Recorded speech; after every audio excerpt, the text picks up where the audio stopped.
Hello, this is Running Robert, and today we're going to be talking about the Lipocine Incorporated LPCN 2023 summary. Today is the 25th of March, 2024. This video is a little bit later as there wasn't a huge amount of news for it, but we're going to go over all the bullish and bearish parts of that last quarterly report yearly summary. So, I generally follow small cap pharma. I do some games. I do a little bit of everything. So if you like what I'm doing, hey, please like and subscribe. It helps out a lot, and thank you. Disclaimer is I do not own any stocks and options at the moment. Keyword. I'm an amateur investor, and any advice given should be followed up by your own due diligence, and any information given is valid for today, the 25th of March, and the slideshow will not be updated, but as we get news, new slideshow. So, how was 2023, and what is next? So obviously, there's four major points that we're going to be talking about, and we're going to go into an individual point for each of them. So, Lipocine licensed Tlando to Verity Pharmaceuticals. That was a big news in January. That's pretty good. Lipocine 1154 study starting now. They said in the first quarter, so pretty much at any point. And top line results will be in the second quarter of 2024. They are starting a phase 2 study for essential tremors in the first half of 2024. And then LPCN 1148, end of study results. It's going to be the end of the second quarter of 2024. The net loss for the year was about $16.4 million. Cash was $22 million at the end of the year, but they received $7.5 million in January from the Verity deal. So let's break them down first. So before we go into this, Lipocine licenses the deal, I've already made a video on this. It will be at the top right now. So if you want to pause this, go back to it or whatever, it all works. If you're just here for a summary, the summary of the deal is good. Obviously, they're going to get some upfront cash and hopefully a partner that will be able to sell Tlando. Their previous partner was bought, and that company just had no desire to sell Tlando, and so they didn't. And so that's kind of where we got put into the situation. So, like I said, overall positive. We'll see if they can sell. So LPCN 1154. So the market for the PPP drugs, that's postpartum depression, is estimated to be about 200 to 300 million a year, with at the moment only 2 drugs on the market. So we have an IV infusion drug, not hugely effective and has safety concerns. And we have I call it Geron, that's its clinical name, from Biogen. It is a pill form, again, not very effective overall, but enough for approval, but it's much safer than the IV infusion. So LPCN is going to be going up against that IV infusion.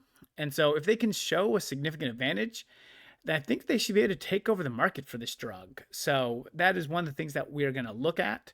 However, both drugs are marketed by large companies. And so that could obviously put an issue in it depending on the effectiveness.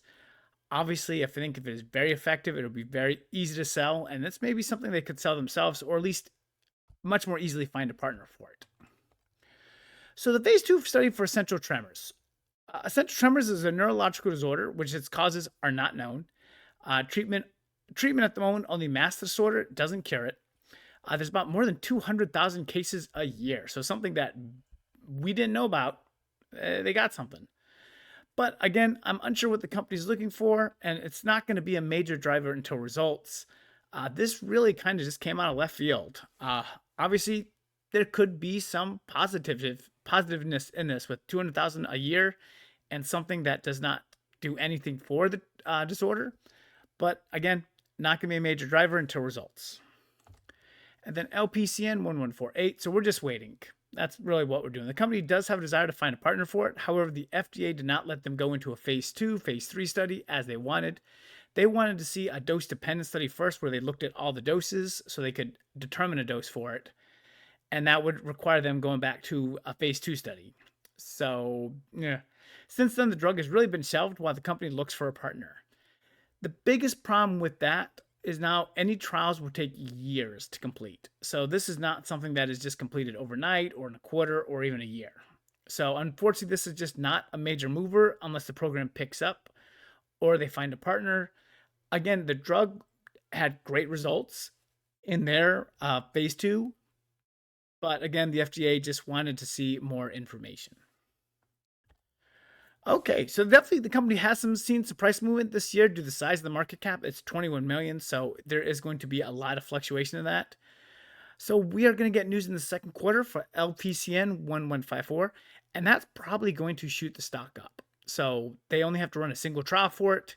They have a competitor. Should be simple. I suspect that we will start to see a run up for Lipocine in that second quarter. And again, I'm going to handle this drug like PTN. If you've been with me for that company, I'd be interested in seeing the run up. I think it's going to be very similar, a small cap pharma going into a something positive. However, we're going to play it safe since the drug is still an unknown. Obviously there's still postpartum depressions. There's only 2. And both of those are not hugely effective. So they've lowered the bar, but we have to see what we can do. So hopefully this helps with any investment decision or just gives you some information if you're just passing by. So hopefully you will check out my other videos, which will be down on the screen now. So thank you very much, and I hope you have a wonderful day.